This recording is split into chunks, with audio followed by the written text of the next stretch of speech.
Hello students, प्रशस्त academy की online classes में आपका एक बार फिर से स्वागत है। और इसके पहले 15 लेक्चर्स के माध्यम से हमने उत्तराखंड स्पेशल में घटना चक्र का जो अपडेटेड कंटेंट मार्केट में है इस समय, उसका स्टैटिक पार्ट हमने कवर किया और कल के लेक्चर में हमने कुछ उसका करंट अफेयर्स का भी पार्ट कवर किया था। तो आज चलिए इसी बिल्कुल अपडेटेड वर्जन से यानी 2024 के इस संस्करण से हम उसका पहला चैप्टर जो कि एक जिस्ट होता है आगे आने वाले सभी चैप्टर्स का, एक ब्रीफ जिस्ट है और it's not a detailed gist. आइए आज हम इसको कवर करते हैं इस पूरे चैप्टर को। और ये मान के चलिए कि अगर आपने इसको अच्छे से इसका नोट्स बना लिया इस चैप्टर का, तो कुछ प्रश्न यहाँ से, कुछ क्वेश्चंस यहाँ से डायरेक्टली आपके पेपर में आने की संभावना बहुत ज़्यादा है। तो आइए इसको स्टार्ट करते हैं। और इससे पहले कि मैं इसे स्टार्ट करूं, हमारे पास रिक्वेस्ट आई कई स्टूडेंट्स की कि सर ये जो पूरा लेक्चर है हमारा वो बाइलिंगुअल होना चाहिए, क्योंकि उन्हें मार्केट में बहुत अच्छा नोट्स नहीं मिल रहा है इंग्लिश में, या कंटेंट बहुत अच्छा इंग्लिश में नहीं मिल पा रहा है। तो ऐसे स्टूडेंट्स की इस रिक्वेस्ट को ध्यान में रखते हुए मैं कोशिश करूंगा कि I will try my best to be as bilingual as possible. और अपनी लिमिटेड कैपेसिटी में, अपने सीमित सामर्थ्य में मैं जितना हो सके वो उतनी ही कोलोक्वियल लैंग्वेज का इस्तेमाल करने की कोशिश करूंगा, यानी सामान्य बोलचाल की भाषा का इस्तेमाल करने की कोशिश करूंगा। और कोशिश करूंगा कि हिंदी और इंग्लिश के मिक्स्ड जो शब्दावली है या टर्मिनोलॉजीज उनको मिक्स करके आपको बताया जाए, तो ताकि आपको ज़्यादा समझने में दिक्कत ना हो और स्ट्रेट फॉरवर्ड आप तक कन्वे हो पाए पूरा का पूरा चैप्टर आसान लैंग्वेज में, सरल भाषा में।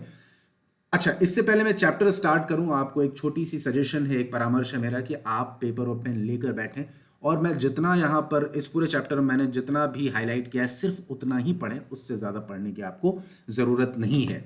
ठीक है, और बहुत जल्दी मैं इस पूरे चैप्टर को समराइज कर दूंगा। तो चलते हैं उत्तराखंड एक दृष्टि में, यानी उत्तराखंड इन अ ग्लिम्स। पता नहीं, हो सकता है कि कहीं कई जगहों पर टेक्निकल टर्मिनोलॉजी का ट्रांसलेशन थोड़ा सा गलत हो। आप कोशिश करिएगा ऐसे शब्दों में आप अगर गूगल के माध्यम से और सही शब्द ढूंढ पाए। आई ट्राई माई बेस्ट कि मैं ज़्यादा से ज़्यादा एक्यूरेट हो सकूं टर्मिनोलॉजीज़ के मामले में, but to err is human, ये पुरानी कहावत है।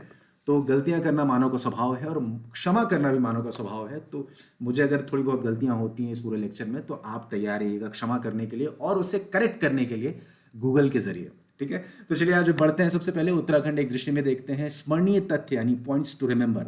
याद करते हैं हम लोग राज्य का गठन, यानी when this state was formed. तो डेट है 9 नवंबर 2000, 9 नवंबर 2000 को इस राज्य का गठन हुआ। उत्तरांचल से इसका नाम बदलकर उत्तराखंड किया गया है 1 जनवरी 2007 को। ठीक है, इसका मतलब when it was formed the name was Uttaranchal and later in 1 January 2007 it was named to Uttarakhand. ठीक है, पौराणिक नाम यानी माइथोलॉजिकल नेम वाज केदारखंड और मानसखंड। लंबाई यानी लेंथ क्या है इसकी, पूर्व से पश्चिम, from east to west it is 358 kilometres, यानी लंबाई इसकी पूर्व से पश्चिम की ओर 358 किलोमीटर है। चौड़ाई यानी विथ इसकी क्या है, उत्तर से दक्षिण की ओर, from north to south it is 320 kilometres. 38 kilometre यानी 38 किलोमीटर्स का डिफरेंस है इसकी लंबाई और चौड़ाई में। तो आप कोई भी एक याद कर लीजिए, इसकी लंबाई याद कर लीजिए या चौड़ाई याद कर लीजिए और उसमें 38 जोड़ दीजिए या घटा दीजिए, इस तरह से आपको याद हो जाएगा इसका। ठीक है, क्षेत्रफल देख लेते हैं, यानी एरिया इसका कितना है। तो 53483, 53 और 83 के बीच रख दीजिए आप 4। ठीक है, प्लेस 4 बिटवीन 53 एंड 83, और इस तरह से आपको एरिया इसका याद हो जाएगा, यानी 53 और 83 के बीच में 4, 53,483 स्क्वायर किलोमीटर इसका एरिया है। And that constitutes 1.63% of the total geographical area of India, यानी भारत के कुल भौगोलिक क्षेत्रफल का 1.63% उत्तराखंड का क्षेत्रफल है। ठीक है, तो इस तरह से आप नोट करते जाइए। वर्तमान में राज्यों में क्षेत्रफल की दृष्टि से भारत में इसका स्थान है 18th, यानी if you arrange all the states according to their areas then it will be placed on 18th number. ऊपर से 18वें नंबर पर इसका क्षेत्रफल है, इसका एरिया है। इसकी कैपिटल क्या है, देहरादून है। It's not permanent capital, it's temporary capital. और जो प्रपोज्ड कैपिटल है उसका वो है गैरसैंण। गैरसैंण कहाँ पे है, तो आपको याद रखना है कि चमोली जनपद में है, चमोली डिस्ट्रिक्ट में गैरसैंण पड़ता है। सीमावर्ती देश कौन कौन से, नेबरिंग कंट्रीज जिनसे उत्तराखंड की सीमा लगती है, उसका बॉर्डर लगता है, वो है नॉर्थ में तिब्बत या चीन और ईस्ट में नेपाल। ठीक है, पूर्व में नेपाल और उत्तर में तिब्बत। प्रमुख नदियां कौन कौन सी हैं, गंगा, यमुना, रामगंगा, भागीरथी, यानी मेजर रिवर्स कौन सी हैं? गंगा, यमुना, रामगंगा, भागीरथी, अलकनंदा, काली इत्यादि एटसेट्रा। मौसम, ऑब्वियसली पूरे देश के मौसम वेदर पैटर्न की तरह यहाँ पर भी 3 मौसम है, ग्रीष्म, वर्षा और शीत। ग्रीष्म यानी समर्स कब से कब होते हैं? मिड मार्च से मिड जून, यानी मध्य मार्च से मध्य जून का समय जो है वो ग्रीष्म कहलाता है। वर्षा हो गई यानी रेनी सीजन, मध्य जून से मध्य अक्टूबर, मिड जून से मिड अक्टूबर। शीत हो गया यानी विंटर्स, मध्य अक्टूबर से मध्य मार्च, यानी मिड अक्टूबर से मिड मार्च। अब आते हैं एडमिनिस्ट्रेटिव यूनिट्स। इससे एक सवाल आप लिख के रख लीजिए, पक्का आने वाला है, ठीक है। तो एडमिनिस्ट्रेटिव यूनिट्स यानी प्रशासनिक इकाइयों में क्या है? जिलों की संख्या है 13, टोटल 7 जिले आपके कुमाऊं मंडल में है और 6 जिले आपके गढ़वाल मंडल में है। तो इस तरह से जिलों की संख्या क्या हो गई? 13। डिविजन्स, टोटल मंडलों की संख्या कितनी है? 2, यानी 2 डिविजन है, कुमाऊं और गढ़वाल। नगर निगम 9, पहले 8 हुआ करता था, नहीं। लेटेस्ट म्यूनिसिपल कॉर्पोरेशन कौन सा बना है?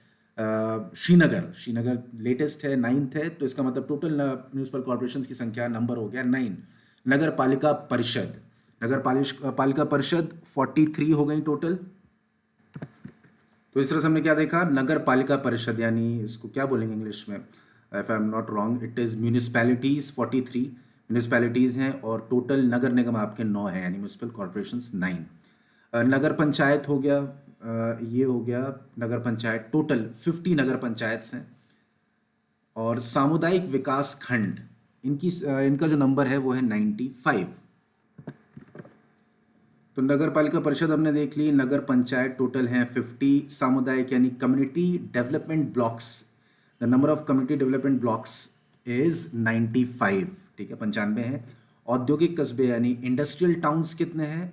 2 हैं टोटल। जैसे डिविजन्स 2 हैं, वैसे इंडस्ट्रियल जो टाउन्स हैं वो भी 2 हैं। तो इसको याद रखिए, लिख लीजिए कहीं ये सारी चीज़ें।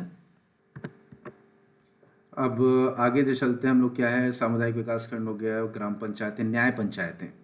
सो औद्योगिक कस्बे, इंडस्ट्रियल टाउन्स 2 हैं, न्याय पंचायतें छोड़ दीजिए, इंपॉर्टेंट नहीं है। Village panchayats, total village panchayats, number of village panchayats are 7795। तो ग्राम पंचायतों की संख्या 7795 है। तहसीलों की संख्या यानी total number of tehsils is 110। उप तहसील ये कितनी है? यानी सब तहसील्स जो है वो है 18।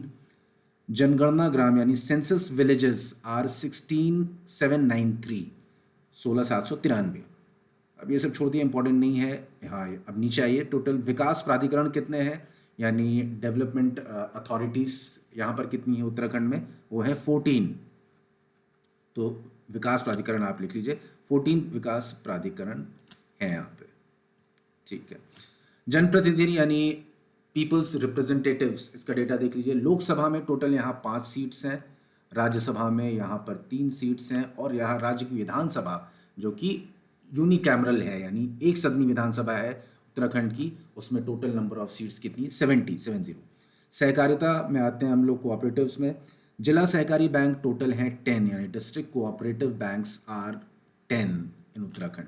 सहकारी बैंक शाखाएं इंपॉर्टेंट नहीं है। अब ये देख लेते हैं, एक छोटे से बॉक्स में कुछ इन्फॉर्मेशन दी है जो बहुत इंपॉर्टेंट है, एक सवाल पक्का आपका बनना है यहाँ से एक क्वेश्चन। जो यहाँ की ऑफिशियल लैंग्वेज है वो है, पहली हिंदी है and second one is Sanskrit. National नहीं, ऑफिशियल जो सिंबल है वो है सम्राट अशोक, एम्परर अशोक की लाट है, तथा उसके नीचे गंगा की 4 लहरें। याद रखिएगा, सम्राट अशोक की लाट और नीचे गंगा की 4 लहरें और पर्वत चोटियाँ हैं उसमें। राजकीय पशु क्या है? राजकीय पशु है आपका, जो ऑफिशियल एनिमल है वो है कस्तूरी मृग। उत्तराखंड दिवस 9 नवंबर को, चूंकि ये बना था 9th November, it was formed in 2000 year of 2009 नवंबर। तो इसका जो उत्तराखंड दिवस है, स्थापना दिवस, वो पड़ता है 9 नवंबर। राजकीय पक्षी कौन सा है? Official bird is monal. Official flower is Brahmakamal. Brahmakamal बहुत इंपॉर्टेंट है, इससे एक सवाल जरूर बनता है हर बार। कम से कम 24 species are found in Uttarakhand across the state, और in the whole world there are 210 species of Brahmakamal. तो 210 प्रजातियां पूरे विश्व में है और 24 प्रजातियां आपको उत्तराखंड में पाई जाती है, इसलिए आपको याद रखिए, बहुत इंपॉर्टेंट है। नेशनल, बार बार नेशनल क्यों आ रहा है यार, I am so confused. Official जो ट्री है उत्तराखंड का वो है बुरांश, ठीक है। राज्यपाल यहाँ के लेफ्टिनेंट गवर्नर, उनका नाम है लेफ्टिनेंट गवर्नर गुरमीत सिंह। मुख्यमंत्री हमारे चीफ मिनिस्टर पुष्कर सिंह धामी जी, ठीक है। चिकित्सा और स्वास्थ्य का जो आंकड़ा है, ये जो डेटा है, मेडिकल एंड स्वास्थ्य के लिए क्या हो जाएगा, हेल्थ, ठीक है। आयुर्वेदिक चिकित्सालय 546 है, यूनानी चिकित्सालय 5 है। देखिए इंपॉर्टेंट नहीं है, इसको छोड़ दीजिए, बिल्कुल नहीं आएगा। जन्म दर, मृत्यु दर और शिशु मृत्यु दर। जन्म दर आपकी होगी birth rate, mortality rate and infant mortality rate, ये तीनों चीज़ें दी हुई हैं। तो एवरेज जो जन्म दर है, बर्थ रेट है, वो है 16.6। एवरेज जो डेथ रेट है वो है 6.3, याद रखिएगा, और मोर्टेलिटी रेट जिसको बोलते हैं। और इन्फेंट मोर्टेलिटी रेट कितनी है, 24 ऑन एवरी 1000 अलाइव बर्थ्स। अब आते हैं विद्युत में, आपको सिर्फ इंस्टॉल्ड कैपेसिटी यानी स्थापित क्षमता याद रखनी है, जो कि है 1447 यानी 1447.16 मेगावाट। अब अगर पावर कंजम्पशन की बात करें विद्युत उपभोग की, तो 2022-23 यानी 2022 एंड 23 के डेटा के अकॉर्डिंग घरेलू यानी डोमेस्टिक यूज, जो domestic consumption of the whole power generation was 3548.74 million unit watt. इसको आपको याद रखना है। सबसे ज्यादा जो था, the highest consumption was in industrial sector. सबसे ज्यादा उपभोग किसमें था, औद्योगिक विभाग में। वो कितना था, 6922.26 मिलियन वॉट। आपको नंबर ऑफ वॉट्स याद नहीं रखना है, आपको सिर्फ याद रखना है कि which was the sector who was consuming the highest percentage of the total energy produced। तो वो होगा आपका इंडस्ट्रियल सेक्टर नंबर 1, और सेकंड नंबर पे क्या है, डोमेस्टिक सेक्टर। बस ये दो चीज़ें आप याद रखिए, इसके अलावा कुछ आपको याद रखने की जरूरत नहीं है। अब आते हैं विद्युत लाइनों की लंबाई यानी पावर ट्रांसमिशन वाले एरिया में। तो power lines, the length of power lines या इलेक्ट्रिसिटी लाइन्स, लो टेंशन लाइन सबसे ज़्यादा यहाँ पर लो टेंशन लाइन है। लो टेंशन लाइन का सबसे ज़्यादा जाल बिछा हुआ है, और टोटल वो कितनी है, 73598.74 किलोमीटर्स, 73,598.74 किलोमीटर लो टेंशन लाइन। अगर आपको ऑप्शन दे देता है तो उसमें आप लगा दीजिएगा सबसे ज़्यादा जो है लो टेंशन, जो कम खपत वाली जो लाइन होती है, वो सबसे ज़्यादा इसका जाल बिछा हुआ। उसके बाद 11 केवी की लाइन्स हैं, उनका जाल है। उसके बाद 33 केवी, और सबसे कम जो है 400 केवी जो हाई टेंशन तार हैं, 220 किलो वाट और 400 किलो वोल्ट। ये जो है जो आपका है सॉरी किलो वाट नहीं, किलो वोल्ट। तो 220 और 400, 220 किलो वोल्ट और 400 किलो वोल्ट, ये जो हाई टेंशन में आते हैं, ये सबसे कम है। सबसे कम आपका 400 किलो वोल्ट है, और सबसे ज़्यादा जो है वो लो टेंशन है। तो इसको आपको याद रखना है। परिवहन और संचार, ट्रांसपोर्टेशन से रिलेटेड है। राष्ट्रीय राजमार्ग यानी नेशनल हाईवेज, टोटल यहाँ पर 2094.8 किलोमीटर्स। जो स्टेट हाईवेज हैं वो है 5737.46 किलोमीटर्स। मुख्य सड़कें, मुख्य जिला सड़कें इतनी हैं, ये सब ध्यान नहीं देना है आपको, सिर्फ याद रखना है दो चीज़ें। आप राष्ट्रीय राजमार्ग याद रखिए, national highways, the length of all the national highways is in totality 2094.8 kilometres. ये आपको याद रखना है राष्ट्रीय राजमार्ग की लंबाई। और सबसे ज़्यादा यहाँ पर ग्रामीण सड़कों का जाल बिछा हुआ। ग्रामीण सड़कें जो रूरल रोड्स हैं, तो the length of rural roads spread across the state is 18933.05 kilometres. तो बस इसको आप याद रखिए, और राष्ट्रीय राजमार्ग आप याद रखिए। दो चीज़ें आपको याद रखनी है सिर्फ। सबसे ज़्यादा अगर डिसेंडिंग ऑर्डर में पूछ देगा, अगर अवरोही क्रम में आपसे पूछ देगा कि कौन कौन सी सड़कें सबसे ज़्यादा हैं लंबाई में, तो सबसे ऊपर रहेगी आपकी ग्रामीण सड़कें, फिर आएगा आपका सेकेंड वन इज मुख्य जिला सड़कें, सेकेंड वन इज मुख्य जिला सड़कें, and then third, sorry it's not मुख्य जिला सड़कें, सेकेंड वन इज आपका राज्य राजमार्ग, जो स्टेट हाईवेज हैं वो दूसरे नंबर पे होगी। तो आप इसको याद रखिएगा, मैं इसको हटा दे रहा हूँ, कंफ्यूज ना हो आप, ताकि पहले नंबर पर ग्रामीण सड़कें रूरल रोड, सेकेंड नंबर पर राज्य यानी स्टेट हाईवेज, और फिर तीसरे नंबर पे आपका आएगा मुख्य जिला सड़कें यानी मेन डिस्ट्रिक्ट रोड्स। और राष्ट्रीय राजमार्ग आपने याद कर लिया 2094 किलोमीटर्स।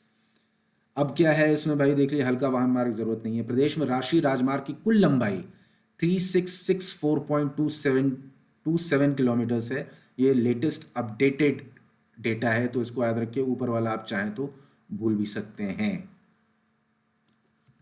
ठीक है। नहीं, ये 31 दिसंबर 2022 का है, और ये जो ऊपर वाला दिया हुआ है वो है 2094.8 किलोमीटर। ऑब्वियस सी बात है, लेटेस्ट डेटा आपका यही है, 3664.27 किलोमीटर्स। नेशनल हाईवेज की लंबाई की दृष्टि से देश में स्थान, तो 16th नंबर है इसका। नेशनल जो हाईवेज हैं, NH जो यहाँ से गुजरते हो, अगर उनकी लेंथ सारी मिला दी जाए तो वो होता है 16th। याद रखिएगा, राज्य से गुजरने वाले यानी कुल राष्ट्रीय राजमार्ग की संख्या। अच्छा, number of total national highways passing through the state is 26। ये आपको याद रखना है। तो सबसे ज़्यादा इंपॉर्टेंट यही दो चीज़ें होगी, number of national highways passing through the states 26, और लंबाई की दृष्टि से लेंथ की अगर अकॉर्डिंग आप देखें तो 16th नंबर पे है। ये दो चीज़ें याद रखिएगा। अब नीचे आते हैं डाक एवं संचार सेवाएं, यानी पोस्टल एंड कम्युनिकेशन सर्विसेज। डाकघर, टोटल पोस्ट ऑफिसेज कितने हैं? 2722। इंपॉर्टेंट नहीं है, बिल्कुल भूल जाइए, देखना भी नहीं है इसको। बैंकिंग में जिला सहकारी बैंक यानी डिस्ट्रिक्ट कोऑपरेटिव बैंक्स कितने हैं? टोटल 10। इसमें सिर्फ एक इंपॉर्टेंट लगा मुझे, और इसमें कुछ इंपॉर्टेंट नहीं है। कृषि, अगर हम एग्रीकल्चर की बात करें तो लैंड यूटिलाइजेशन, भूमि उपयोग, कुल प्रतिवेदित क्षेत्रफल यानी टोटल रिपोर्टेड एरिया, वो कितना है? ये सब मत याद रखिए, इसका कोई इंपॉर्टेंस नहीं है। वर्तमान परती, अन्य परती, ये सब, करंट लैंड, फैलो लैंड, ये सब नहीं याद करना है। शुद्ध बोया गया क्षेत्रफल, एक ये थोड़ा सा इंपॉर्टेंट लग रहा है, हालांकि इससे एक भी सवाल नहीं आएगा अभी तक। बहुत बहुत रेयर केस में इससे सवाल पूछा गया है, ना के बराबर है, इसलिए आप इसको छोड़ सकते हैं। नेट जोन एरिया याद कर लीजिएगा, अगर मन करे बहुत ज़्यादा कि नहीं उनको सब याद ही करना है, एकदम सर्वज्ञ बनना है, you want to be omniscient, तब इसको याद कर लीजिएगा। अदरवाइज इसको छोड़ सकते हैं, इतना समय नहीं कि आप जो है सर्वज्ञ बने। तो इस तरह के जो अनइम्पॉर्टेंट चीज़ें हैं ना, और उनको बिल्कुल आप इग्नोर करते हुए चलिए। क्रियात्मक जोत यानी ऑपरेशनल होल्डिंग्स की अगर बात करें तो सीमांत जोतों की संख्या कितनी है? 659। ठीक है, सीमांत जोतों यानी, अब मुझे जहाँ तक as far as I can remember, I can recall, इसको अंग्रेजी में कहते हैं शायद मार्जिनल होल्डिंग्स। ठीक है, तो मार्जिनल होल्डिंग्स क्या है? यानी those holdings which area is the area of those holdings are less than 1 hectare, और ये या उत्तराखंड में टोटल कितनी है? 659। लघु जोतों की संख्या यानी स्मॉल होल्डिंग्स, स्मॉल होल्डिंग्स की कैटेगरी क्या होती है कि they are somewhere between 1 hectare and 2 hectare, तो ये टोटल है 149। अर्ध मध्यम और मध्यम जोतों की संख्या यानी medium holdings, small, medium and large holdings, ये होता है। तो semi medium and medium holdings, number of semi medium and medium holdings क्या है? 73, यानी 2 से 10 हेक्टेयर वाले जितने भी होल्डिंग्स है वो उसमें आती है कैटेगरी में, 73 हैं, इसको नोट कर लिए। और वृहद जोतों की संख्या यानी लार्ज होल्डिंग की संख्या, number of large holdings is only 1। Large holding का मतलब ये हो गया 10 हेक्टेयर से, अगर 10 हेक्टेयर से अधिक है तो वो आता है लार्ज होल्डिंग्स में, तो सिर्फ वो सिर्फ एक है। And if you talk about number of holdings इन 1000, जैसा कि इसमें दिया हुआ है, कुल जोतों की संख्या 1000 में 882,000। अब आते हैं the area which comes under सीमांत जोतों यानी मार्जिनल होल्डिंग्स, तो दैट इज 284। इसको आपको याद रखना है। लघु जोतों के अंतर्गत क्षेत्रफल 206 नहीं आएगा, नहीं, इट्स नॉट इंपॉर्टेंट, इसको छोड़ देते। चलिए, कुल जोतों के क्षेत्रफल 1000 में, यानी in totality if you add all the holdings, the area of all the holdings, then it comes 747, in sum is 747। अगर सभी जोतों के क्षेत्रफल को आप जोड़ दें तो आता है 747। इसको आप छोड़ सकते हैं, ये बिल्कुल इंपॉर्टेंट नहीं है। आपने इसमें सिर्फ याद रखना है, you just have to note it down that the number of marginal holdings are 659 and small holdings are 149 and medium holdings are 73 and large holdings is only 1 large holding there is. कुल जोतों की संख्या 1000 में 882,000। सीमांत जोतों के अंतर्गत क्षेत्रफल 214। चलिए आगे बढ़ते हैं। रासायनिक यानी केमिकल फर्टिलाइजर्स का अगर यूटिलाइजेशन की बात करें, यूजेज की बात करें, तो सबसे ज़्यादा नाइट्रोजन का इस्तेमाल होता है। फिर फास्फोरस का, फिर है पोटेशियम, पोटाश का। और ऑब्वियसली हम याद भी रखते हैं NPK रेशियो, है ना। तो उसी तरह से सेम है, आप सबसे ज़्यादा नाइट्रोजन, फिर उसके बाद फास्फोरस, फिर है पोटाश, इसको याद रखिएगा NPK। उसी डिसेंडिंग ऑर्डर में ये भी आएगा। मुख्य यानी मेजर क्रॉप्स के अंडर जो एरिया है, area under major crops, and this is a provisional data 2022 and 2023। अनाज सीरियल्स की अगर हम बात करें तो total 691323 hectare is the total area which comes under the major crops. And rice चावल की अगर बात करें 248842 हेक्टेयर है, गेहूं है उसमें 284776। सिर्फ इसमें सबसे ज़्यादा इंपॉर्टेंट है आपका सीरियल्स, आप अगर चाहें तो उसको याद रखें, अदरवाइज ज़्यादा इसमें परेशान होने की ज़रूरत नहीं है। इस तरह के डेटा को मोस्टली उम्मीद कम है, it's very less likely that they will ask this kind of data.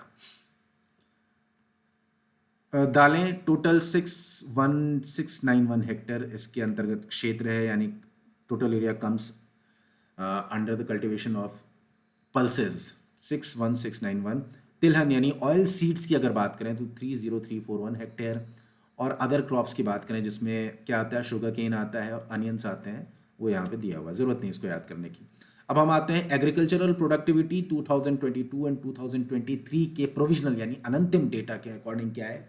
अनाज यानी सीरियल्स की जो प्रोडक्टिविटी है वो है 24.79 क्विंटल पर हेक्टेयर, यानी 24.79 कुंतल प्रति हेक्टेयर। चावल है 25.48 कुंटल प्रति हेक्टेयर और गेहूं है 29.16 कुंतल प्रति हेक्टेयर।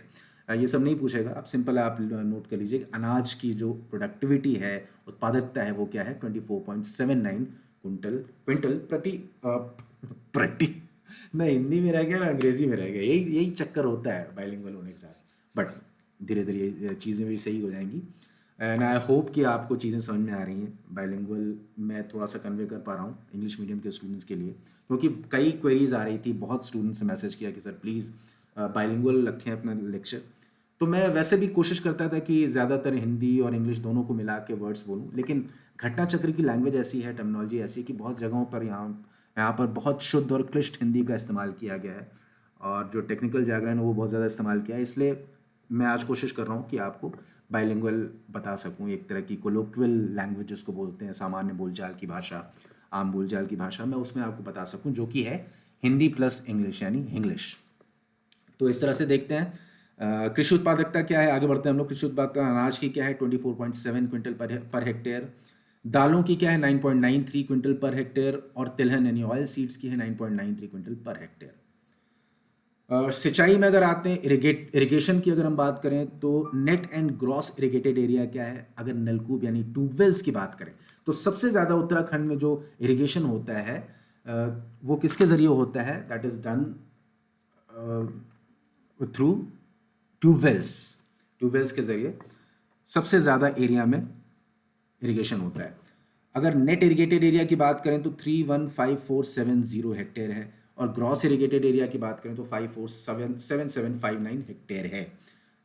ठीक है, ये आप डेटा नोट कर लीजिए। टोटल पहले नंबर पे आता है ट्यूबवेल्स, दूसरे नंबर पे आता है आपका नहरें, कैनाल्स, जिनके थ्रू सिंचाई होती है। तो ये आप याद रखिएगा डिसेंडिंग ऑर्डर में कि सबसे ज़्यादा ट्यूबवेल्स और दूसरे नंबर पे नहरें यानी कैनाल्स। अभी आगे वो डेटा फिर से आएगा। राजकीय नलकूपों की संख्या यानी स्टेट ओन्ड जो ट्यूबवेल्स हैं वो कितने हैं टोटल 1674। ये आप याद रखिएगा, इंपॉर्टेंट डेटा नहीं है, फिर भी अब आया तो लेट्स स्किम इट।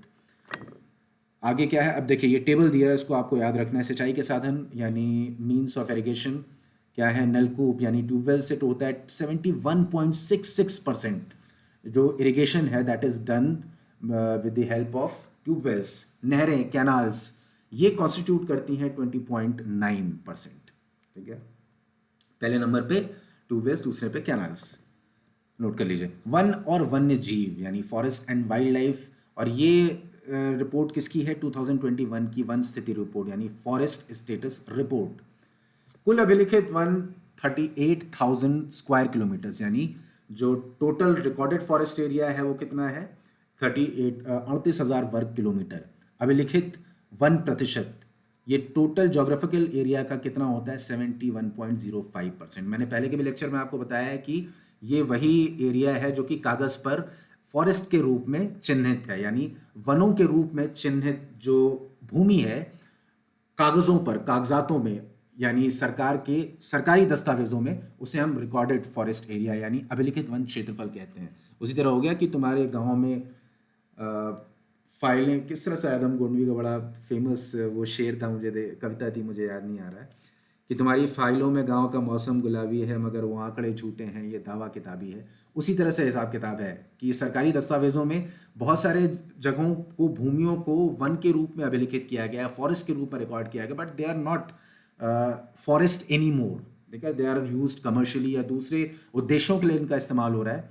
तो यही डिफरेंस हो जाता है जब आप रिकॉर्डेड फॉरेस्ट एरिया की बात करते हैं और एग्जैक्ट फॉरेस्ट कवर की आप बात करते हैं। एग्जैक्ट फॉरेस्ट कवर कितना है देखिए, 45.44 किलोमीटर्स, यानी वनावरण, वनावरण यानी एग्जैक्टली एक्यूरेटली कितने एरिया पर वन है, कितने एरिया पर जंगल है, और जंगल मतलब जिनकी कैनोपी डेंसिटी 10% से अधिक है, और एरिया यानी 1 हेक्टेयर से अधिक, तो वो फॉरेस्ट कवर में आएगा आपको। फॉरेस्ट कवर टोटल कितना है 45.44। Very important data, you have to mug it up, आप इसको याद कर लीजिए कैसे भी। अभिलिखित 1% यानी रिकॉर्डेड फॉरेस्ट का जो परसेंटेज है वो है 71.05, ये भी आप याद रख लीजिए। और इसका स्क्वायर किलोमीटर में कितना एरिया है 38,000। ये डेटा बहुत इंपॉर्टेंट है। ठीक है, बात है कि इस वनावरण यानी फॉरेस्ट कवर में 3 तरह के फॉरेस्ट होते हैं। कौन कौन से होते हैं? एक तो ओपन फॉरेस्ट हो गया, खुले वन, ये है 12.12%। फिर आता है मॉडरेटली डेंस फॉरेस्ट, ये हो गया, अगर मैं सही हूँ इसका ट्रांसलेशन करने में, तो it is moderately dense forest, that is 23.87%। And very dense forest कितना हो गया, अति सघन वन कितना हो गया, ये हो गया आपका 9.45%। सो moderately dense forest constitutes 23.87% of the total forest cover। मध्यम सघन वन सबसे ज्यादा, पूरे वनावरण का सबसे अधिक प्रतिशत कौन से है? मध्यम सघन वन, यानी 23.87%। इसको आप याद कर लीजिए, लिख लीजिए, रट लीजिए, कहीं नोट कर लीजिए, कोई दिक्कत नहीं है। दूसरे नंबर पे आता है खुले वन, तो ये डिसेंडिंग ऑर्डर आपको अवरोही क्रम में आपको याद रखना होगा। अब आते हैं वन्य जीव विहारों की संख्या कितनी है, टोटल 7 है। कंजर्वेशन रिजर्व्स कितने हैं, मैंने इसके पहले वाले वीडियो में बताया कंजर्वेशन रिजर्व्स कैसे अलग होते हैं बायोस्फीयर रिजर्व से या वाइल्ड लाइफ सेंचुरीज से कैसे अलग होते हैं, वो सारी चीज़ें आप देखेंगे पिछले वीडियोस में तो आपको पता चल जाएगा। कंजर्वेशन रिजर्व क्या है, 4 है। राष्ट्रीय उद्यान क्या है, 6 है, यानी नेशनल पार्क।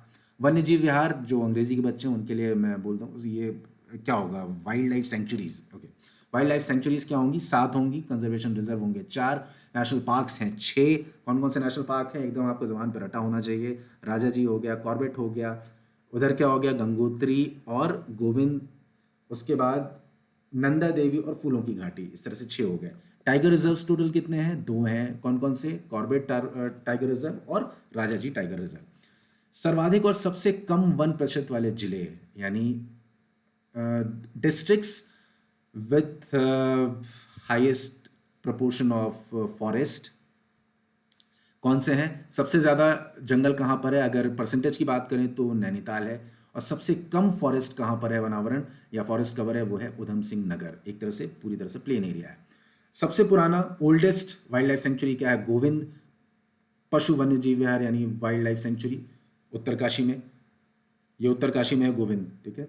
और 1955 इसका इस्टेब्लिशमेंट ईयर है। सबसे बड़ा लार्जेस्ट वाइल्ड लाइफ सेंचुरी क्या है, Kedarnath.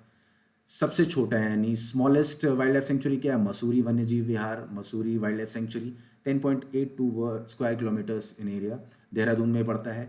And largest national park is Gangotri राष्ट्रीय उद्यान, 2390.2 वर्ग किलोमीटर। सबसे छोटा राष्ट्रीय उद्यान क्या है, फूलों की घाटी, ओनली 87.5 स्क्वायर किलोमीटर्स इसका वो है, यानी स्मॉलेस्ट नेशनल पार्क इज फूलों की घाटी, valley of flower. And oldest national park is Corbett national park. ये कब स्टैब्लिश हुआ था, 1936 में, ठीक है। अब आते हैं पर्यटन यानी टूरिज्म पे। कुल पर्यटन स्थल टोटल यहाँ पर कितने हैं, 327, बहुत इंपॉर्टेंट नहीं है। पहली बार पर्यटन नीति जारी की गई, यानी पहली पहली बार, the first time when state tourism policy was introduced, that was the year 2001। ठीक है, पहली बार पर्यटन नीति जारी की गई वर्ष 2001 में। अब आते हैं कल्चरल एलिमेंट्स पे, यानी सांस्कृतिक तत्व में। उत्तराखंड बोली भाषा संस्थान, ये कहाँ पर है? अब इसको इंग्लिश में हम क्या बोलेंगे? उत्तराखंड डायलेक्ट लैंग्वेज इंस्टीट्यूट, या ऐसे एक बार देखना पड़ेगा आपको। बोली के लिए डायलेक्ट ही होता है आई थिंक। गौचर चमोली में है ये। संस्कृति भवन यानी कल्चरल बिल्डिंग प्रेक्षागृह, ये हो जाएगा आपका पौड़ी गढ़वाल। आपको कुछ वर्ड्स जो है एक बार नेट पे सर्च करने होंगे। I am hoping that I am right in translating these terms, but I am not still sure. हो सकता है कि थोड़ा सा टेक्निकल वर्ड्स उनके लिए कुछ हो, तो ये दोनों वर्ड्स आप देख लीजिएगा एक बार ज़रूर से। उसके बाद आता है स्वर्गीय गोविंद वल्लभ पंत लोक कला संस्थान, यानी फोक आर्ट इंस्टीट्यूशन, ये कहाँ पर है? अल्मोड़ा में है। भातखंडे हिंदुस्तानी संगीत महाविद्यालय, इसको इंग्लिश में ट्रांसलेट करने की ज़रूरत नहीं है। ये भातखंडे यूनिवर्सिटी जो म्यूज़िकल इंस्टीट्यूशन है, ये हर जगह आपको मिलेगा, यूपी में भी, यहाँ पर भी है, देहरादून और अल्मोड़ा में है। ये दो जगह है उत्तराखंड की जहाँ पर भातखंडे हिंदुस्तानी संगीत महाविद्यालय है। दूसरा क्या है? संस्कृत निदेशालय देहरादून। अब आता है, ये सारा लिख लीजिए क्योंकि एक प्रश्न जरूर बनना है इससे, कौन सा संस्थान, कौन सा इंस्टीट्यूशन कौन से जिले में है, पक्का इससे आएगा, ये बहुत इंपॉर्टेंट है। संस्कृत निदेशालय यानी संस्कृत डायरेक्टरेट है देहरादून में। बिनाथेश्वर मेला लगता है अल्मोड़ा में, याद रखिएगा, बिनाथेश्वर मेला अल्मोड़ा। व्यास ऋषि मेला क्या है? पिथौरागढ़ में है। सो टपकेश्वर मेला, ये तो देहरादून में है, बहुत खूबसूरत जगह है टपकेश्वर का मंदिर, और ये शिवरात्रि पर लगता है क्योंकि भगवान शिव का ये मंदिर है। आप पहाड़ों के अंदर गुफाओं में आपको वहाँ पर शिवलिंग मिलता है, और बहुत ही मान्यता प्राप्त धार्मिक स्थल है ये। नंद शतसी मेला, ये लगता है नैनीताल में, याद रखिएगा, लिखते जाइए इसको कहीं पे, है ना, नोट इट डाउन प्रॉपरली क्योंकि यहाँ से पक्का सवाल बनना है आपका। किसान औद्योगिक पर्यटन विकास मेला, ये कहाँ लगता है? किसान औद्योगिक पर्यटन विकास मेला, तो ये हो गया farmer industrial tourism development fair, ये लगता है चमोली में। बालासुंदरी मेला कहाँ लगता है? काशीपुर में। बालासुंदरी को आप ऐसे ही लिखेंगे, उसको ट्रांसलेट करने की ज़रूरत नहीं। काशीपुर उधम सिंह नगर, ये हो गया। अब आते हैं major folk dances. Important folk dances कौन से हैं? भगनौल, थाड़िया, सरौं, हारुल, बुढ़ियात, मंडाड़, लंगाविर, चौफुला, लांदी, चांचरी, भैला भैला, इन सारे मेजर फोक डांसेस को हम आगे के चैप्टर्स में बहुत डिटेल में पढ़ेंगे। अभी सिर्फ आप उनका नाम नोट करते जाइए, अगर नहीं नोट करना है तो उनको छोड़ दीजिए, आगे जो हम चैप्टर्स करेंगे उस समय आपको उनको डिटेल में नोट करिएगा। बस ये क्वेश्चन ये इस तरह का दे सकता है कि 4 ऑप्शन दे देगा और उसमें से कोई एक ऑप्शन या तो वो कुछ और होगा, 3 एक कई कैटेगरी के होंगे और चौथा ऑप्शन ऑड मैन आउट होगा, या तो 3 लोक नृत्य दे देगा और चौथा देगा लोकगीत दे देगा, या किसी तरह का आभूषण या किसी तरह का ड्रेस दे देगा, परिधान दे देगा, और उनमें से आपको सही जवाब देना होगा। तो इस तरह से इसको आप देखें, याद कर लें, भगनौल, थड़िया, सरो, हारुल, बुढ़ियाल, मंडाड़, लंगाविर, चौफुला, तांदी, चांचरी, भैला भैला, सिपहिया, लोटा, जागर इत्यादि। लोकगीत कौन से हैं? फोक सॉन्ग्स, चौफुला, झुमेला, बाजूबंद, चोपती, छपेली, छुड़ा, चौमासा, बारहमासा, खुदेड़, फूलदेई, चैती, पासरा, जूरा, जागर, कुलाचार आदि। प्रमुख आभूषण, पौंजी, फूली, झांवर, धागुला, ये सब छोड़ दीजिए, खैर आप बाद में पढ़ेंगे डिटेल्स में, अभी इसको कर भी नहीं पाएंगे। शिक्षा, स्कूल कॉलेजों की संख्या क्या है? एजुकेशन में देखें तो नंबर ऑफ स्कूल्स और कॉलेजेस नहीं है, आएगा, कुछ नहीं आएगा इसमें से। नंबर ऑफ स्टूडेंट्स नहीं आएगा, छोड़ दीजिए एकदम। ये देख सकते हैं प्राविधिक शिक्षण संस्थान, ये कितने हो गए? 71। एनसीवीटी राजकीय औद्योगिक प्रशिक्षण संस्थान, ये कितने हो गए? 86। हालांकि ये भी इंपॉर्टेंट नहीं, प्लीज़ लीव इट, ठीक है। बाकी मैं चैप्टर जब डिटेल में कराऊंगा then we will discuss it, लेकिन अभी के लिए इनको छोड़ दिया। I am going to unhighlight these 2 facts. चलिए अब आते हैं उच्च शिक्षा यानी हायर एजुकेशन विश्वविद्यालय अनुदान आयोग की वेबसाइट के अनुसार, यानी यूनिवर्सिटी ग्रांट कमीशन की वेबसाइट के अकॉर्डिंग केंद्रीय विश्वविद्यालय यहाँ पर सिर्फ एक है, दैट इज हेमवती नंदन बहुगुणा विश्वविद्यालय, गढ़वाल विश्वविद्यालय, और इसे 2009 को सेंट्रल यूनिवर्सिटी का दर्जा दिया गया था। टोटल एक यूनिवर्सिटी है और वो भी कब बनी? उसके पहले एक भी यूनिवर्सिटी सेंट्रल यूनिवर्सिटी नहीं थी देहरादून उत्तराखंड में।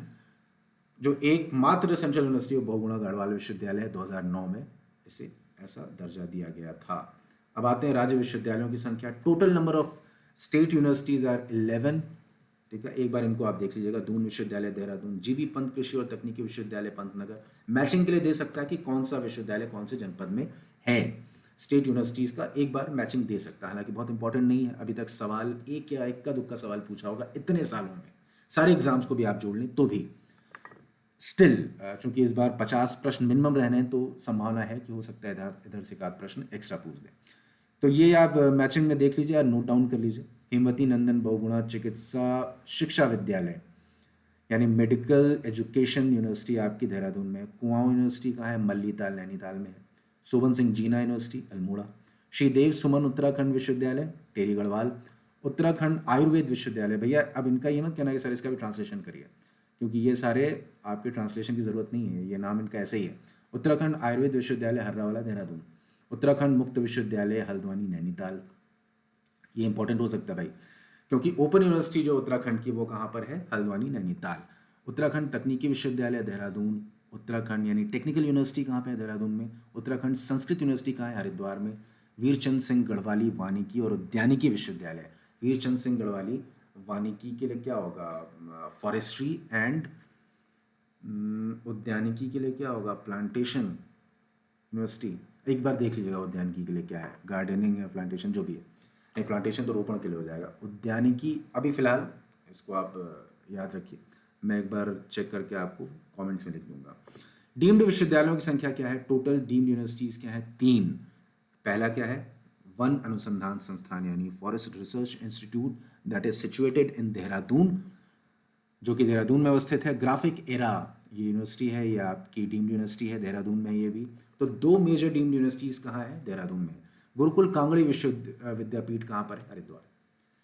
निजी राज्य विश्वविद्यालयों की संख्या 23 है, बस इतना आपको याद रखना है, इसके अलावा इसमें से कुछ नहीं आने वाला है। एक बहुत इंपॉर्टेंट हो सकता है कि ग्राफिक एरिया का बड़ा नाम है तो इसलिए पूछ दे कि in which district it is situated. हालांकि आज तक सवाल इससे रिलेटेड नहीं पूछा है, तो संभावना इस बार भी possibility is very less this time to.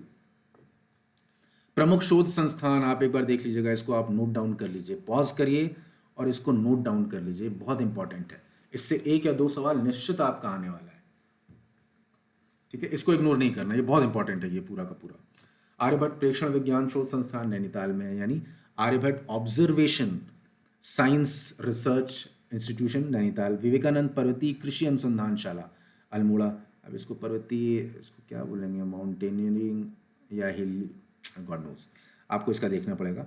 Vivekananda पर्वतीय कृषि अनुसंधानशाला that is situated in Almora. वन एवं panchayat forest and panchayat training academy Haldwani Nainital. All India institute of medical sciences अखिल भारतीय आयुर्विज्ञान संस्थान ऋषिकेश, बहुत इंपॉर्टेंट है। भारतीय सर्वेक्षण विभाग इंडियन सर्वे डिपार्टमेंट, ये कहाँ पर है? देहरादून में है। केंद्रीय वन अनुसंधान संस्थान ये भी देहरादून में है, यानी central forest research institute Dehradun. Wadia Himalayan भू विज्ञान संस्थान या जियोलॉजी इंस्टीट्यूट कहाँ पर है आपका? देहरादून में। ड्रिलिंग से रिलेटेड जो भी प्रौद्योगिकी संस्थान है, टेक्नोलॉजिकल इंस्टीट्यूट है, वो है देहरादून में। तेल और प्राकृतिक गैस निगम यानी ओएनजीसी यहाँ देहरादून में है। उत्तराखंड अंतरिक्ष उपयोग केंद्र यानी स्पेस यूटिलाइजेशन या स्पेस यूज सेंटर, एक बार देख लीजिएगा इसको क्या है, ये देहरादून में है। उपकरण अनुसंधान और विकास प्रतिष्ठान देहरादून। उपकरण अनुसंधान और विकास प्रतिष्ठान के लिए अंग्रेजी क्या होगी? Tools research and development institute या इस तरह का कुछ होगा, एक बार आप इसको चेक कर लीजिएगा। आई एम सॉरी, मैं अभी इसका मुझे याद नहीं आ रहा है, मुझे देखना पड़ेगा, लेकिन थोड़ा सा आपको भी होमवर्क करना पड़ेगा। आप इनका देखिए और खुद से नोट डाउन करिए अपने नोट्स में। उत्तराखंड विज्ञान शिक्षा और अनुसंधान केंद्र यानी Uttarakhand science education and research centre, it is situated इन देहरादून। क्षेत्रीय आयुर्वेद अनुसंधान संस्थान अल्मोड़ा यानी regional Ayurveda research centre institute कहाँ है? अल्मोड़ा में। भारतीय पशु चिकित्सा अनुसंधान संस्थान नैनीताल। इंडियन वेटनरी क्या है इसका? Research institute Nainital. Drugs composite research unit, यार ऐसे ही सबका लिख देते हो तो कितना आसान होता है, आप लोग को अंग्रेजी में बताना, हिंदी वाले भी याद कर लिए होते हैं। खैर कोई नहीं, थोड़ी सी मेहनत करनी पड़ेगी आपको अपना नोट्स प्रॉपर बनाने के लिए। इनको आप एक बार अंग्रेजी में देख लीजिएगा जिनका नहीं दिया हुआ है। तो ड्रग्स कंपोजिट रिसर्च यूनिट, इसको एज इट इज़ लिख लीजिए, अल्मोड़ा यानी रानी खेत अल्मोड़ा में है ये। राज्य शैक्षिक अनुसंधान एवं शिक्षण परिषद नरेंद्र नगर में, नरेंद्र नगर कहाँ है? टिहरी गढ़वाल जनपद डिस्ट्रिक्ट में पड़ता है नरेंद्र नगर। यहाँ पर सबसे ज़्यादा वर्षा होती है पूरे उत्तराखंड में, याद रखिएगा, एनुअल रेनफॉल, सबसे ज़्यादा बारिश होती है यहाँ पे। यानी स्टेट एनसीईआरटी का ये ऑफिस यहाँ पे। Central building research institute Roorkee Haridwar. औद्योगिकी औद्योगिक प्रौद्योगिकी अनुसंधान केंद्र इंडस्ट्रियल टेक्नोलॉजिकल रिसर्च सेंटर, वो कहाँ है? हरिद्वार में है। औद्योगिक प्रौद्योगिकी अनुसंधान केंद्र, टंग ट्विस्टर, रुड़की हरिद्वार। केंद्रीय भूमि जल संरक्षण अनुसंधान और प्रशिक्षण केंद्र कहाँ है? यानी central surface water research, surface water conservation research and training centre. एक बार इसको चेक कर लीजिएगा प्लीज़। मैं स्पॉन्टेनियसली इसका अभी ट्रांसलेशन कर रहा हूँ, आई am not sure whether it's right और रॉन्ग। एक बार प्लीज़ इसको आप चेक कर लीजिएगा। Indian institute of remote sensing, अच्छा ये केंद्रीय भूमि जल संरक्षण अनुसंधान और प्रशिक्षण केंद्र कहाँ है? देहरादून में। तो आप इनका बल्कि पॉज करके सबका एक नोट्स बना लीजिए, लिख लीजिए, एक दो बार पढ़ लीजिए, और जब आगे हम इसको करेंगे तो डिटेल में ही हो जाएगा अगले एक दो दिन में, तो ज़्यादा सोचना नहीं इसके बारे में। लेकिन फिर भी यहाँ से इंपॉर्टेंट सवाल, एक सवाल ज़रूर बनना है, इसको आप लिख के रख लीजिए। दो भी हो सकता है लेकिन एक प्रश्न ज़रूर बनेगा, ठीक है। भारतीय पुरातत्व यानी आर्कियोलॉजिकल सर्वे इंस्टीट्यूट कहाँ पर है? देहरादून में। भारतीय पुरातत्व सर्वेक्षण संस्थान Dehradun. Indian institute of remote sensing, बहुत फेमस है ये देहरादून का, ये बहुत इंपॉर्टेंट है, पक्का आएगा। जड़ी बूटी शोध और विकास संस्थान, ये भैया नोट कर लीजिए, ये चमोली, ये पूछ भी चुका है ना। Herbs research and development institution कहाँ पर है? चमोली में। उच्च स्थलीय पौध शोध संस्थान ये है गढ़वाल यानी हाईलैंड्स, अगर मैं सही हूँ तो, अदरवाइज आप देख लीजिए, highlands plant research centre Pauri Garhwal. जीवी पंत हिमालय पर्यावरण और विकास संस्थान, जीवी Pant Himalayan environment and development institution, this is situated in Almora. Uttarakhand सेवा निधि एवं पर्यावरण शिक्षा संस्थान, उत्तराखंड सर्विस फंड और treasure what ever it is, and environmental education institution, this is situated in Almora. आगे है भारतीय इंडियन पेट्रोलियम इंस्टीट्यूट यानी भारतीय पेट्रोलियम संस्थान देहरादून। इसके बाद है राष्ट्रीय दृष्टि दिव्यांगजन सशक्तिकरण संस्थान देहरादून, इसको भी आप ऐसे ही कुछ होगा, नेशनल इसको विजन डिसेबल्ड सशक्ति, नहीं, I am not going to translate it, आप एक बार चेक कर लीजिएगा इसको, ये है देहरादून में, ठीक है। खनिज, राज्य में पाए जाने वाले, एक बार इंग्लिश में सर्च कर लिए गूगल में, what are the important institutions that are based in Uttarakhand, Uttarakhand most important research institutions. इस एक बार आप गूगल पे डाल दीजिए, इस तरह के रिजल्ट्स आ जाएंगे, उनको नोट कर लीजिए कहीं पे, ठीक है, क्योंकि यहाँ सारों का अंग्रेजी तर्जुमा उपलब्ध नहीं है। आगे बढ़ते हैं, खनिज में आते हैं। राज्य में कौन कौन से, स्टेट में कौन कौन से इंपॉर्टेंट मिनरल्स पाए जाते हैं? पहला है लाइमस्टोन, दूसरा है डोलोमाइट, फिर है मैग्नेसाइट, इसको नोट कर लीजिए। Which are the important minerals that are found in Uttarakhand, इसके आगे ये सब लिख लीजिए। सीधे पूछ देता है कि इनमें से कौन सा खनिज उत्तराखंड में, या which of these minerals is not found in Uttarakhand, इस तरह से आपसे सवाल पूछ देगा। तो आप नोट कर लिए, magnesite, soapstone, phosphorite base metals, barytes, silica sand, graphites, slates, संगमरमर या मार्बल और gypsum et cetera. So minerals based industry, खनिज आधारित उद्योग कौन से हैं? सीमेंट का है the KCP limited which is situated in Haridwar, Haridwar में स्थित है ये। अंबुजा सीमेंट का कारखाना है रुड़की यानी हरिद्वार में, ये भी है। श्री सीमेंट का कारखाना है रुड़की यानी हरिद्वार में। सीसा यानी lead, Hindustan national glass and industries limited, this is situated in Rishikesh, इसको याद रखिएगा। DBM Almora magnesite limited, Matela Bageshwar में है ये, यानी बागेश्वर में आता है। मिनरल्स एंड रिफैक्ट्रीज, ये पड़ता है हल्द्वानी पिथौरागढ़। अभी तक इससे सवाल आया नहीं, इसलिए इंपॉर्टेंट नहीं है, फिर भी आप नोट कर लीजिएगा। उद्योग, अब इसमें देखते हैं हम लोग इंडस्ट्रीज़ में क्या है। देहरादून का जो मेजर इंडस्ट्रीज़ हैं देहरादून में बेस्ड, वो कौन कौन सी हैं? फूड प्रोसेसिंग यानी खाद्य प्रसंस्करण, जूता निर्माण यानी शू इंडस्ट्री, इलेक्ट्रॉनिक्स पता ही है आपको, दवा उद्योग फार्मास्यूटिकल इंडस्ट्री, हैवी मशीनरी भारी मशीनरी, ये भी देहरादून में है। हरिद्वार जनपद का प्रमुख उद्योग क्या है? हरिद्वार में अगर हम बात करेंगे, सिडकुल भी यहीं पर है। ये तरह का इंडस्ट्रियल कॉन्ग्लोमरेट है SIDCUL, if I am not wrong. Haridwar जनपद का मेजर इंडस्ट्री वो है automobile, auto component, FMCG, electronics, heavy machinery, दवा उद्योग यानी फार्मास्यूटिकल इंडस्ट्री, पैकेजिंग इंडस्ट्री, वस्त्र उद्योग यूनिट यानी टेक्सटाइल इंडस्ट्री यूनिट, प्लास्टिक की बोतलें, प्लास्टिक बॉटल, स्टील और ग्लास, ये यहाँ का हरिद्वार का मेजर इंडस्ट्रीज हैं। उधम सिंह नगर है, ये भी बड़ी इंडस्ट्री भाई, यहाँ पर भी food processing, automobile, auto component, FMCG, electronics, कपड़ा यानी textile, steel, plastic, container, glass और कारपेट। पौड़ी में क्या है? पौड़ी गढ़वाल में यहाँ की मेजर इंडस्ट्रीज़ हैं इलेक्ट्रॉनिक्स, इस्पात और बार मैन्युफैक्चरिंग यूनिट्स यानी बार निर्माण इकाइयाँ इस्पात की। इस्पात के यानी स्टील के बार से यहाँ पे बनते हैं। नैनीताल का जो मेजर इंडस्ट्रीज़ हैं वो क्या है? इलेक्ट्रॉनिक्स, कागज़, एलपीजी, बॉटलिंग प्लांट। अब देखते हैं life expectancy at the birth. तो उत्तराखंड में कितनी है टोटल? 70.6 ये है life expectancy at the time of birth. इसको नोट कर लीजिए, पूछ सकता है, बहुत इंपॉर्टेंट है। अगर 2011 की का जो सेंसस था उसके फाइनल डेटा के बेस पर हम बात करें तो यहाँ की उत्तराखंड की जो टोटल पॉपुलेशन है वो है 1,86,292 यानी 1,86,292 and this constitutes 0.83% of the whole India population. यहाँ पर अगर वुमेन एंड मेन रेशियो की बात करें तो हर 1000 मेन पर यहाँ पर नंबर ऑफ फीमेल्स हैं 963 है यहाँ का सेक्स रेशियो।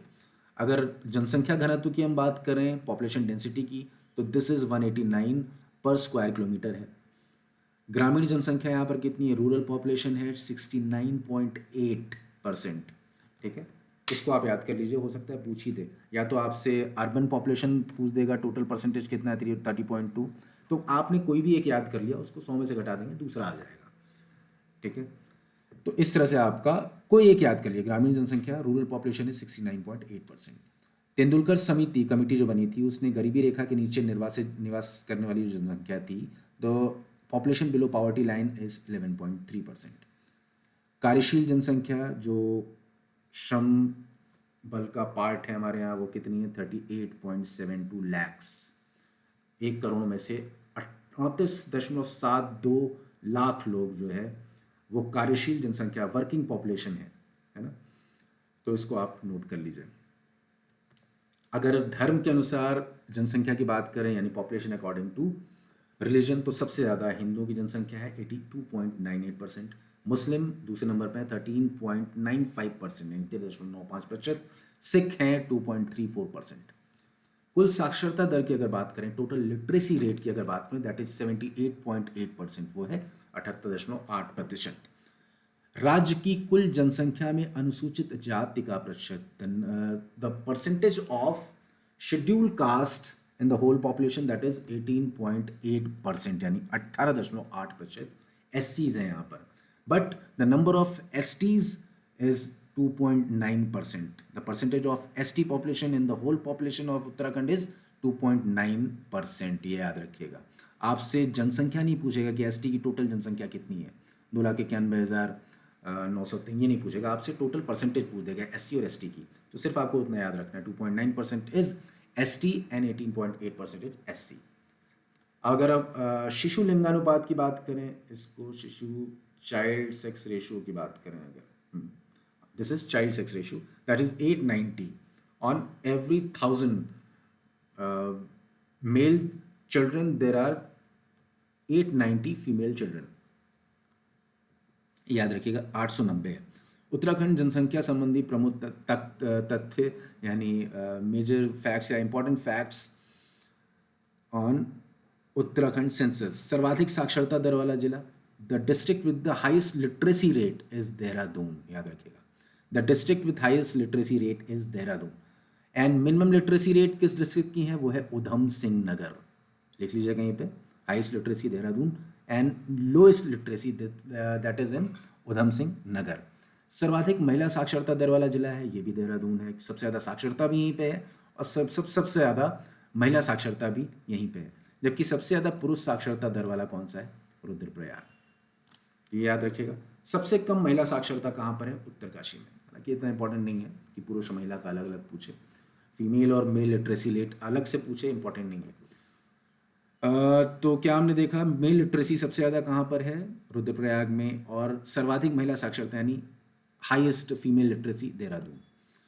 देखते हैं सर्वाधिक अनुसूचित जाति प्रतिशत वाला जिला कौन सा है? Bageshwar, the district where the highest number of scheduled caste people live, that is Bageshwar. The highest number, highest percentage of scheduled tribe caste is concentrated in उधम सिंह नगर। तो उधम सिंह नगर में सर्वाधिक अनुसूचित जनजाति प्रतिशत वाला जिला है। The district with the highest scheduled tribe population percentage. सबसे ज़्यादा हाईएस्ट पॉपुलेशन वाला कौन सा है? सर्वाधिक जनसंख्या वाला हरिद्वार है। लोएस्ट पॉपुलेशन रुद्रप्रयाग की है, सबसे ज़्यादा हरिद्वार और सबसे कम रुद्रप्रयाग में लोग रहते हैं। सर्वाधिक लिंग अनुपात वाला जिला अल्मोड़ा, यानी the district with highest sex ratio is Almora, याद रखिएगा।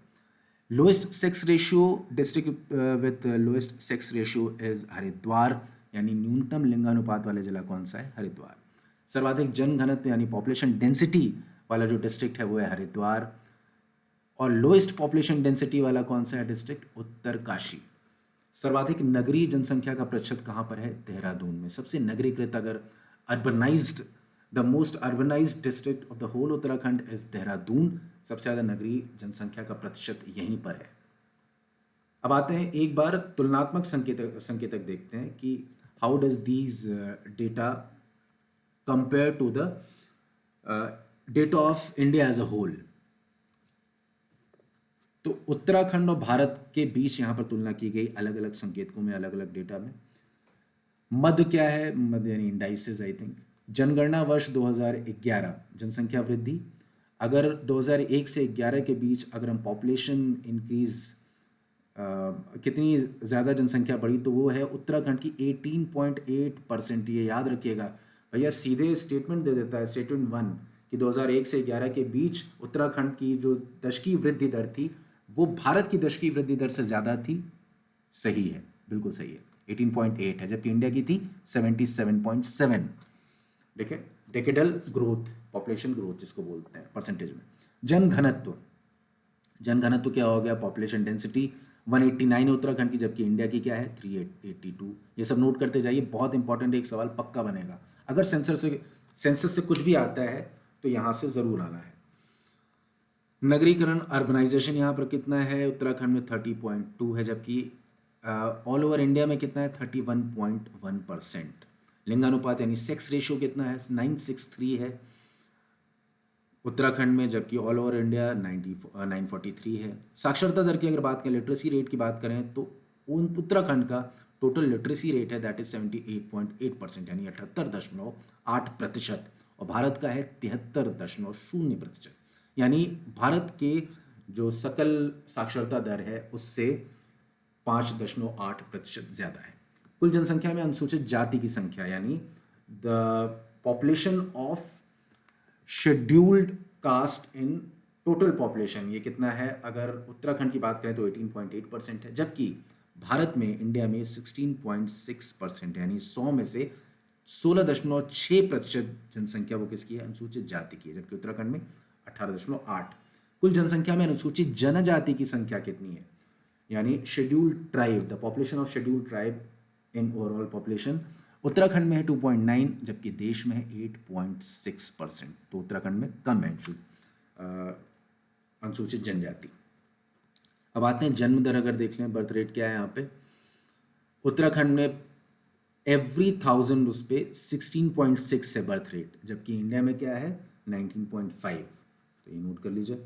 मृत्यु दर, मोर्टैलिटी रेट क्या है? उत्तराखंड में है 6.3, जबकि इंडिया में है 6, यानी इंडिया से ज़्यादा है, और जो बर्थ रेट है वो इंडिया से कम है। शिशु मृत्यु दर यानी इन्फेंट मोर्टैलिटी रेट क्या है? उत्तराखंड में 24 और भारत में इंडिया में क्या है 28। Life expectancy at the time of birth Uttarakhand में कितनी 70.6 है और इंडिया में 70.0, यानी उत्तराखंड में लोग ज़्यादा जीते हैं। तो इस तरह से ये हो गया हमारा ये पार्ट लेटेस्ट उत्तराखंड तथ्यसार 2024 का एक जिस्ट हमने देख लिया पहले चैप्टर का। ठीक है, चलिए मिलते हैं नेक्स्ट चैप्टर में किसी और वीडियो में, तब तक के लिए जय हिंद।